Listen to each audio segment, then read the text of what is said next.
കോൺഗ്രസിലേക്ക് തിരിച്ചെത്തിയ ടി.പി. ഷാജി 5 വർഷത്തിന് ശേഷം വീണ്ടും പട്ടാമ്പി കോൺഗ്രസ് ഭവനിലെത്തി.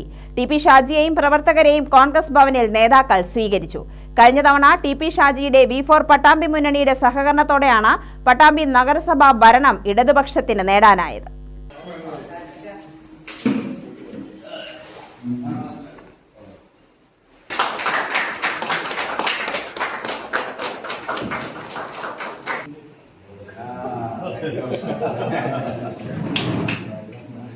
അഞ്ചു കൊല്ലം മുമ്പ് പാർട്ടി വിട്ടുപോയി V4 പട്ടാമ്പി മുന്നണി രൂപീകരിക്കുകയും LDFുമായി ചേർന്ന UDFിന്റെ കയ്യിലുണ്ടായിരുന്ന പട്ടാമ്പി നഗരസഭാ ഭരണം പിടിച്ചെടുക്കുകയുമായിരുന്നു.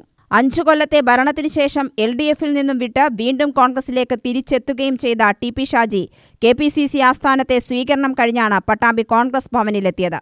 പട്ടാമ്പി നഗരസഭാ വൈസ് ചെയർമാനായിരുന്നു ഷാജി. പട്ടാമ്പി നിയമസഭാ മണ്ഡലം കൈവിട്ടുപോകാൻ കാരണം കോൺഗ്രസിലെ ഗ്രൂപ്പിസവും പടലപ്പിണക്കങ്ങളുമാണെന്നും എല്ലാം തിരിച്ചുപിടിക്കാൻ കോൺഗ്രസ് ഒറ്റക്കെട്ടായി നിൽക്കണമെന്നും കൈവിട്ടുപോയ നഗരസഭാ ഭരണവും പട്ടാമ്പി നിയമസഭാ മണ്ഡലവും പിടിച്ചടക്കാനാകുമെന്ന കോൺഗ്രസ് പ്രതീക്ഷ.